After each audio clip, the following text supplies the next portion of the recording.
Veliki pozdrav i dobrodošli na naš kanal. Tucker Carlson ponovo otvara jedno od najosjetljivijih pitanja posljednjih nekoliko decenija. Da li je sukob Rusije i Zapada zaista bio neizbežan ili je postojao trenutak kada je čitava istorija mogla da krene drugim putem? Ovog puta Carlson ne govori samo o Ukrajini, ne govori samo o Vladimiru Putinu, sankcijama ili današnjem sukobu Moskve i zapadnih prijestolnica. On se vraća mnogo dalje u period kada je Rusija pokušavala da pronađe svoje mesto u novom europskom bezbednosnom poretku posle hladnog rata. I postavlja pitanje koje zvuči veoma jednostavno. Ako je NATO postojao da bi štitio Zapad od Sovjetskog saveza, šta se dogodilo kada Sovjetskog saveza više nije bilo? I još važnije, šta se dogodilo kada je sama Rusija pokazivala interesovanje za približavanje NATO-u? Carlsonov odgovor je izuzetno oštar. Prema njegovom tumačenju, upravo je odbijanje mogućnosti da Rusija postane deo NATO sistema pokazalo da problem nikada nije bio samo u ideologiji Sovjetskog saveza. Carlson tvrdi da je u tom trenutku postalo jasno da određeni krugovi u Vašingtonu ne žele integraciju Rusije, već mogućnost da utječu na njeno ponašanje. Njegove izjave izazvale su veliko interesovanje ruskih medija. Javna novinska agencija OSN je objavila tekst pod naslovom da je Carlson otkrio planove SAD-a kroz priču o ruskom članstvu u NATO-u. Sličnu poruku prenijeli su Radio Sputnik i ostali. Priču je također prenijela i Politika u Srbiji pod naslovom da Washington nije želeo Rusiju u NATO, već Ukrajinu protiv Moskve, ali najvažnije šta je Carlson zapravo rekao. On je razgovarao sa Rickom Sanchezom, voditeljem RT-a, i vratio se na period administracije Georgea Busha mlađeg. Carlson tvrdi da je Rusija pokazivala interesovanje za članstvo ili mnogo bliži odnos sa NATO-om, ali da takva mogućnost nije prihvaćena. I upravo tu postavlja svoje centralno pitanje. Ako su nekadašnji neprijatelji posle hladnog rata mogli da postanu partneri, zbog čega Rusija nije mogla da bude deo istog bezbednosnog sistema? Carlson kaže da je upravo tada njemu postalo jasno da problem nije samo rusko ponašanje. Prema njegovom mišljenju, da je cilj bio da Rusija prihvati zapadne bezbednosne standarde, onda bi rusko približavanje NATO-u trebalo da predstavlja veliki uspjeh. Međutim, dogodilo se suprotno. Moskva nije postala deo NATO-a, savez se nastavio širiti prema istoku, a odnosi Rusije i Zapada tokom narednih godina postajali su sve lošiji.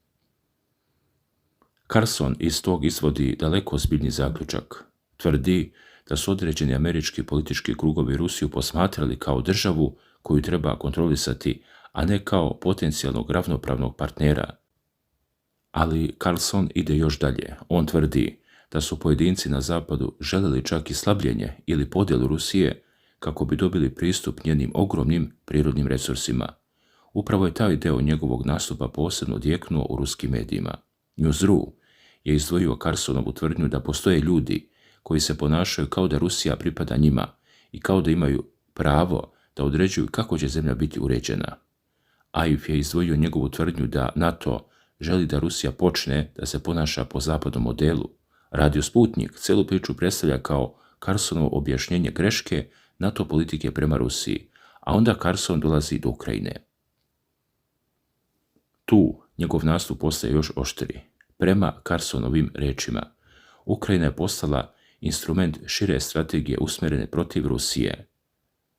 Mediji prenose njegovu izjavu naslovom da NATO koristi Ukrajinu da bi uništio Rusiju.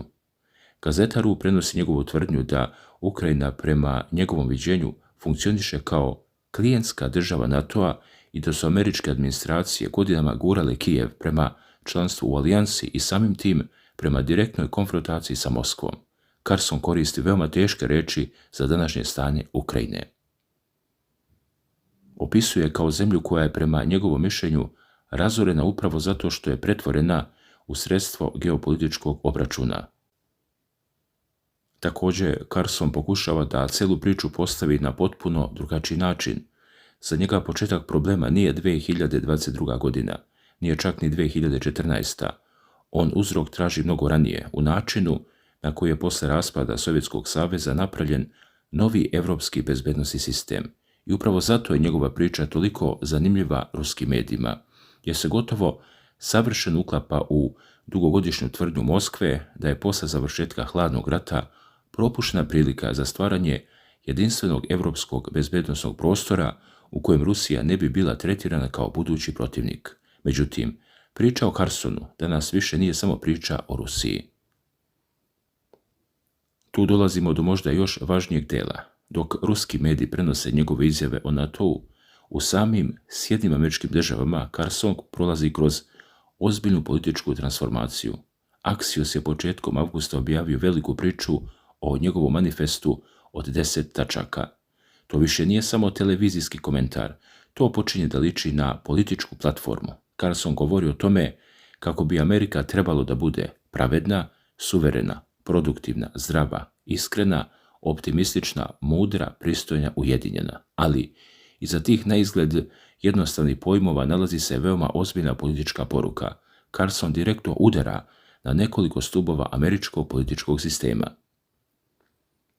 Prvo, na američku spoljnu politiku. Drugo, na odnos prema Izraelu. Treće, na vojni intervencionizam. Četvrto, na finansijski i korporativni sistem. I konačno, na samu Republikansku partiju.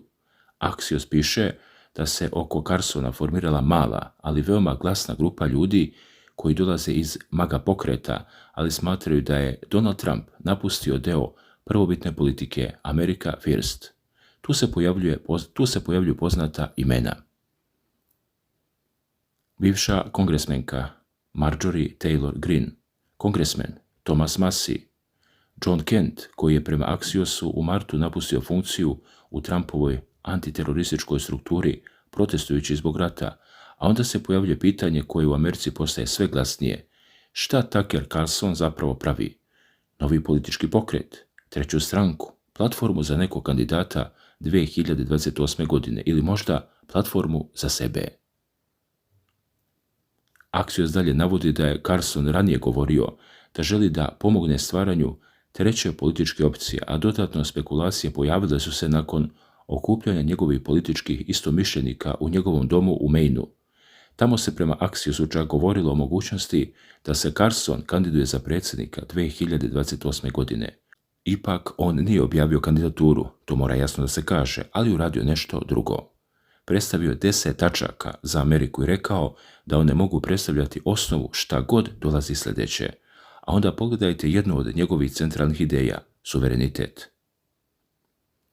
Tucker Carlson smatra da Amerika više ne vodi potpuno samostalnu spoljnu politiku, posebno napada odnos Vašingtona i Izraela, tvrdi da strani interesi, lobiranje i veliki finansijski centri imaju previše utjecaja na američke odluke. U njegovom manifestu postoji i zahtjev da Amerika prestane da finansira saveznike koji prema njegovoj ocjeni čine teške zločine nad civilima. Tu eksplicitno govori o Izraelu i upravo ta tema sada izaziva novi potres. Dana 20. avgusta pojavljuje se nova priča vezana za Carsonov program.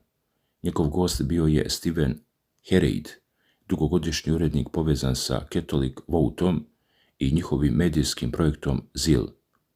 Herreid iznosi ozbiljne optužbe, tvrdi da mu je naloženo da drastično smanji izveštavanje o Izraelu. Prema njegovom iskazu, u jednom trenutku se govorilo čak i o tome da se o Izraelu praktično ne izveštava do izbora, osim uz posebno odobrenje. Herreid kaže da je smatrao da takva politika krši njegovu savest i podnio je ostavku, ali onda dolazi odgovor druge strane. Catholic Vote objavljuje detaljno saopštenje predsjednice i izvršne direktorke Kelsey Reinhardt. Ona odbacuje tvrdnju da je postojala opšta zabrana izveštavanja o Izraelu. Tvrdi da nijedan donator na skupu NAPA instituta nije izvršio pritisak da se promeni uređivačka politika. Potvrđuje međutim da je bilo razgovora sa donatorima i prijateljima organizacije u odnosu različitih generacija Amerikanaca prema Izraelu. Potvrđuje i da je za određene Herreidove tekstove postojao dodatni urednički pogled. A zašto je sve ovo važno za priču o Rusiji? Zato što pred nama pojavljuje jasna linija koja povezuje gotovo sve Carsonove nastupe. Rusija, Ukrajina, NATO, Iran, Izrael, američke vojne intervencije, utjecaj lobija, Republikanska partija Donald Trump. Carson sve te teme pokušava da stavi pod jednu zajedničku ideju. Amerika, po njegovom mišljenju, mora da prestane da vodi ratove i politike koje ne služe neposrednim interesima američkih građana. I upravo iz te perspektive treba razumjeti njegovu priču o Rusiji. Kada Carson pita zašto Rusija nije postala deo NATO-a, on zapravo postavlja mnogo šire pitanje: da li Amerika posle hladnog rata željela stabilan međunarodni sistem ili sistem u kojem će ona imati posljednju reč? Njegovi kritičari će odgovoriti da Carson zanemaruje ruske poteze, ratove i odluke koje su evropske države navele da traže još snažniju američku zaštitu. Njegove pristalice će odgovoriti da se upravo time izbjegava pitanje šta se događalo pre nego što su odnosi stigli do današnje tačke. I tu se vraćamo na Georgea Busha, ali istorijska slika je komplikovanija nego što staje u jednu Carsonovu rečenicu. Rusija nikada nije prošla standardni proces pristupanja NATO-u koji prolaze države kandidati, a odnosi Moskve i alijanse tokom 90-ih i početkom 2000-ih imali su periode veoma ozbiljne saradnje. Postojao je savjet NATO-Rusija. Postojala je saradnja protiv terorizma, postojali su kontakti na najvišem nivou. Istovremeno su postojali ogromni sporovi oko proširenja NATO-a, Kosova, protivraketne odbrane, Gruzije i kasnije Ukrajine. Ali politički značaj njegove izjave nije mali, jer ovo više ne govori ruski analitičar, ne govori Vladimir Putin, ne govori Sergej Lavrov, ne govori ruski general. Govori jedan od najpoznatijih američkih konzervativnih komentatora, čovjek koji je godinama imao ogromnu publiku na Fox Newsu, a danas preko sopstvene platforme direktno razgovara sa milionima Amerikanaca, i čovjek koji sada otvoreno govori da postojeći američki politički sistem mora da se menja. Tu priča dobija još jednu dimenziju. Carson je već napustio tradicionalni okvir Republikanske partije. Axios je još u junu izvestio o njegovom raskidu sa GOP-om, a tokom leta njegova retorika postaje sve više usmjerena ka stvaranju nečeg novog. Zbog toga njegove izjave o Rusiji više ne treba posmatrati izolovano. One postaju deo potencijalnog političkog programa. Program bi, sudeći po njegovim javnim nastupima, mogao da znači mnogo manje američkog intervencionizma, mnogo veću sumnju prema NATO politici, oštri odnos prema američkim saveznicima koji traže novac i vojnu podršku, drugačiji odnos prema Rusiji. I pokušaj da se čitav koncept America First odvoji od Donalda Trumpa, to je možda najveći paradoks čitave priče. Tucker Carlson je godinama bio jedan od najuticajnijih glasova političkog talasa koji je Trumpa doveo do ogromne podrške među konzervativnim biračima. Sada upravo Carlson govori da deo tog pokreta više nije zadovoljan Trumpom. Bela kuća, prema Axiosu, nema mnogo razumevanja za tu pobunu. Carsonovu grupu i njegove političke saveznike odbacuje kao marginalnu frakciju koja precenjuje sopstveni uticaj, insistirajući da Donald Trump ostaje neprikosnoveni lider Republikanske partije, ali Carson očigledno testira nešto drugo. Može li America First da postoji bez Trumpa? Može li deo maga birača da prihvati ideju da Amerika treba radikalno da smanji svoje međunarodne obaveze? Može li kritika NATO-a, rata sa Iranom, politike prema Izraelu i odnosa prema Rusiji da bude osnova nove američke političke koalicije? I možda najvažnije, koliko Amerikanaca zapravo deli Carsonovo mišljenje? Jer ako je njegov uticaj mali, sve ovo može ostati samo veoma glasna medijska pobuna, ali ako iza njegovih stavova postoji značajan deo republikanske baze, onda Washington možda ne gleda samo još jednu svađu među konzervativcima, možda gleda početak ozbiljnog političkog raskola pred 2028. godinu, a Rusija se nalazi gotovo u centru tog ideološkog sukoba. Na jednoj strani ostaje tradicionalno američko bezbednosno razmišljanje. NATO mora biti snažan, Rusija mora biti odvraćana, evropski saveznici moraju biti zaštićeni, a Ukrajina ne smije biti prepuštena Moskvi. Na drugoj strani pojavljuje se Carsonova škola mišljenja. Pitajte prvo kako je do sukoba uopšte došlo, šta Amerika dobija od njega i zbog čega američki građani treba da plaćaju cenu globalnog sistema. Zato jedna izjava o davnom pitanju ruskog članstva u NATO-u danas odjekuje mnogo jače nego što bi se očekivalo, jer ono više nije samo rasprava o prošlosti, ona postaje rasprava o budućnosti američke spoljne politike.